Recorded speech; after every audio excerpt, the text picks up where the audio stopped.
Last discussion I had with the president of the country, the last political discussion, either a chat or a discussion as it were, was before October of last year. And I would not want, and you permit me to do that, not to discuss any further about any leader, because as you're all aware, I stopped serving in my position. It's barely a week. I also need to understand many things before I talk, because I believe as a leader, I lead people. There are people who look up to us as leaders. And therefore, even when you see that I am not answering some questions, it's not because I can't answer them. I believe you have covered me previously, and you know for sure that, respectively, in this world I only fear God. So whatever I need to say, I have no reservation of saying. But also, we are given wisdom to say when to say, how to say. And I believe we are here in Kenya. We'll keep interacting. If there is more to be said, if there is more to be clarified, we are around. Ronnie,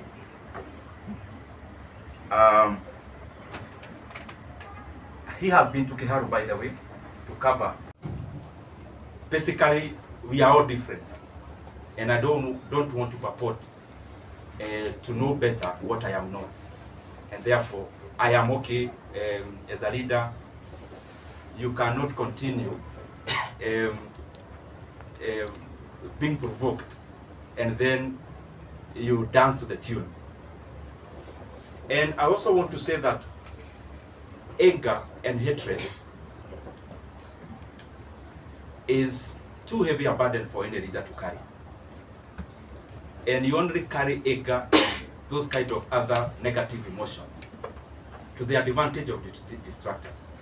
So it is important then, in politics you draw your line, you know this is the kind of politics I want to play, draw that line, whatever it is, follow through.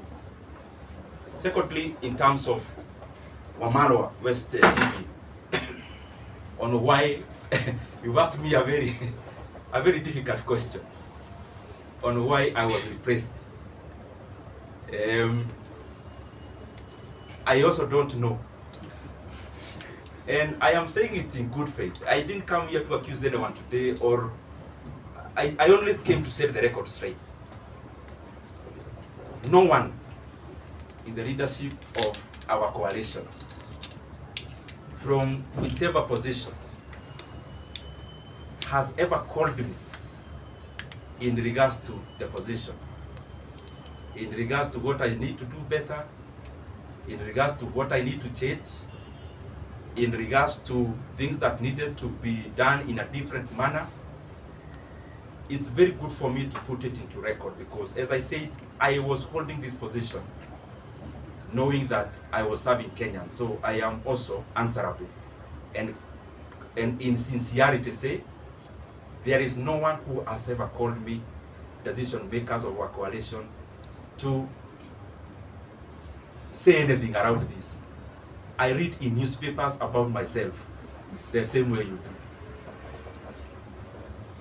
And in terms of this position, that's what I mean. And that's the truth. Moses of Star.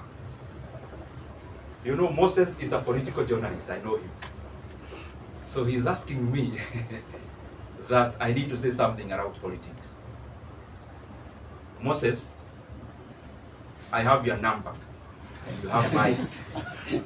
And I want to assure you that when I need to talk politics, I'll call you. And I'm saying it respectfully. I only think that even this is also very important. And situko tu hapa Kenya. I mean, I'm not going anywhere, and Moses is still around. I know your job is not threatened in any way, so you are still in Star. That's right. So I'll be glad to also talk about that at the fullness of time. The other thing about Miriam, I'm sorry, Millicent KBC. There are many things she asked about, yes, I talked about one thing we did. What about the many others that are challenges that needs to be done? Of course, there are many. There are many things that we are work in progress for us as a country. And referencing to the position I was serving, the issue of public debt is a major challenge. The issue of stalled projects is a major challenge. So there are many things that are a work in progress. There are other very important things like confirmation of other people who work for government, like the UHC staff. We had allocated some money before, but there is still some work to be done in terms of more allocation. And so that even those brothers and sisters can also have a chance to be compensated for the service they offer our country. And the other one, kuna yeyote aliyokupigia simu kuhusiana na kazi yako na uhusiano wako wa kikazi, na labda uhusiano wako na Rais William Ruto umekuwa vipi hivi karibuni, na labda kabla ya kubanduliwa afisini kwa aliyekuwa naibu rais, uhusiano wako na Rais William Ruto ni upi hadi kufikia sasa? Je, amesema na wewe muda wote ule? Umesema na aliyekuwa naibu rais popote kule? Na uhusiano wako vile vile na aliyekuwa naibu rais ni upi hadi kufikia sasa? Asante. Mheshimiwa, swali langu ni, jina langu ni Ronny Regan kutoka idhaa ya Mo Radio, na swali langu kwako ni Ronny Regan kutoka idhaa ya Mo Radio. Swali langu kwako ni kuhusiana na utendakazi na uchapaji kazi wako katika eneo bunge la Kiharu. Binafsi tulitembea huko na tukafanya taarifa kuhusiana na kuimarisha elimu, na ndio maana tukaipatia makala ya elimu bora na si bora elimu. Hivi sasa umeng'atuliwa na kuondolewa katika wadhifa ambao umekuwa unashikilia, na hizi tetesi ambazo zimekuwa zikisemekana na viongozi kwamba mgao wako ulielekezwa katika eneo bunge lako, kwa sasa hivi umeondolewa. Je, ujenzi wa shule utaendelea, madarasa yataendelea, kabla zitaendelea na wanafunzi wataendelea kula, au sasa bajeti vile vile itakuwa imefinywa, huna uwezo zaidi? The reason you see me answering chache so that I don't also get lost. Let me answer the two very specifically. Mike, you asked about the relationship with our leaders. The position I held is a consultative position in terms of, before a decision is made, there has to be a lot of consultation. I have nothing else I'm doing today other than to be your client, and therefore anyone from any other media house who have not gotten space, I'll have time to repeat whatever it is that I will have said before or I'm saying now. I also want to thank you because you have been also very pivotal through the process that we have had in the position I occupied before, and I am really truly grateful. Just as a preamble, so that we are all on the same page, I live in Kenya, and therefore I know many things that are happening. I also talk to most of you because the work we do and the work you do are cross-cutting. Allow me, even before I say much, to first of all give you the reason why I called you here, so that our expectations can meet somewhere in the middle. I know there is what I want to say, but I also know there is what you want to hear. And that is the nature of the work we do, and that is the nature of your work. If you allow me today, I called you in this particular office because You have come here before, most of you, in terms of coverage of budget making process. And I called you specifically here because that is actually the agenda. The agenda is that there have been changes, and I felt convinced within myself that given the pivotal role the position held in the workings of our country, in the workings of our nation, in the workings of our various government agencies, development, and every other thing, and because whatever we were doing, I was also updating you regularly, I thought it was important that I call you the way I have done, so that the things we've been reading and the things we have been seeing, I can clarify a few of them and also give my voice on it. And therefore, without wanting to be diplomatic, IOTLs is actually classwork. All this you see around here, these are issues around classwork. And I was doing it again, and I'm repeating, because I thought, and I still believe even now, that it is important that even as we serve in our specific capacities, that we continue to also develop ourselves, to sharpen ourselves, so that we can be making more efficient decisions as leaders.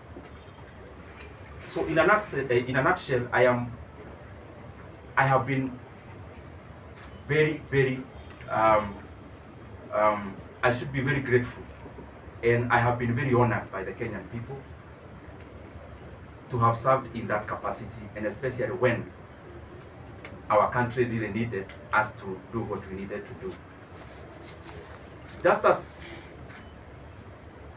snapshot of, so that you understand where I'm coming from. This position is very involving, and I am sure many of you have covered us before. Sometimes sleeping in this office, living here very early in the morning. Not just myself, also the members of the members who are serving with. But it was also an experience also to learn and know Kenya. There are things we used to do called public participation, where we would choose. We started with 12, we ended up with 20 counties every year, where we would allocate some little money, actually 100 million per county, and we would then go there to ask Kenyans what they would prefer that we prioritize. The last one, I was privileged to actually travel all the way to Mandera and interact with the people of Mandera, and I am glad that I have had many, many of such experiences to also relate what we do on the table and how that is far-reaching and how that affects the lives of the Kenyan people. For example, there when we went, the leaders were very categorical. There was a teachers, a TTC, Teachers Training College, and a KMTC, which they told us the entire 100 million to give to those two. Because when we go all out to do those things, we specifically look at the impact of how those projects would work. And also by giving preference to what the leadership and the people themselves request us to, or were requesting us to do. Having said that, also for perspective's sake,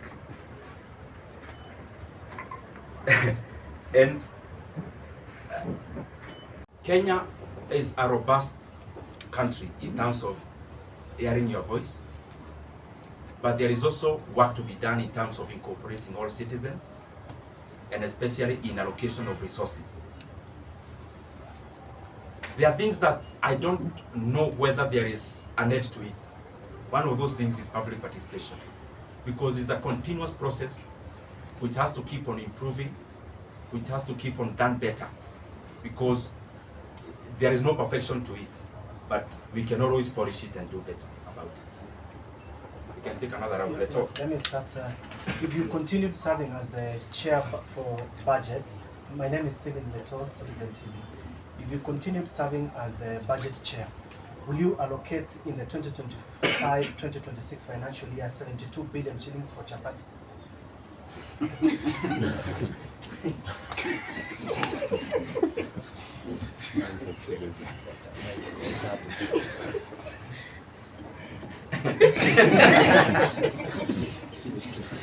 Let me take a few more. Yes, my brother. That cannot be answered alone. My name is Danny Onsari from Daily Trends. What do you regret as a national leader in terms of what you are doing, the post that you are holding, and because you've spoken about what you achieved, what did you not achieve that you wanted to achieve?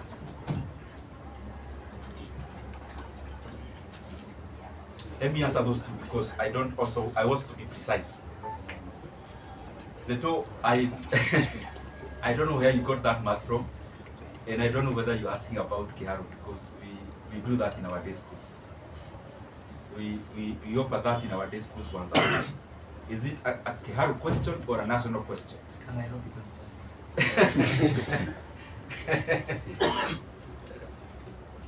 Since I am not chair now, let me not hypothesize on what I would do if I was one now. But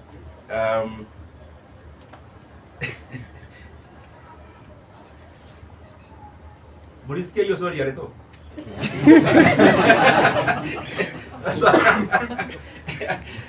So you want to box me in a corner. I'll answer you that in camera. Because I also don't want to deflect from this. It's a good question, but I also don't want to water so far. I'll give you that answer, Leto. And I'll also give you a calculator so that you do the right calculations. Daniel from Daily Trades. Any regrets? What we could have done better? As I said when I was answering Millicent, budget making as it is in management of leadership is always work in progress. There is no perfection to it. That's why even the most developed countries keep on having new leaders. Otherwise, they could have finished the work and say, sasa tumemaliza, there are no more leaders to be needed.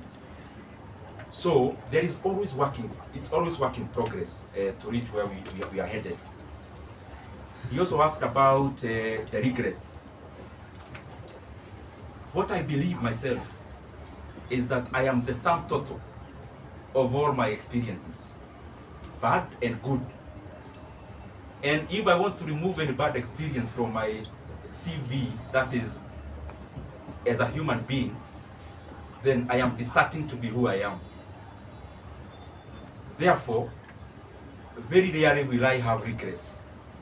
What I'll have are lessons to do things better. Not about only doing, to treat people better. And if at some point you feel that you've been wronged, I always believe it's an opportunity for you to know how to treat people better when you are at a vantage point. And therefore, no much regret.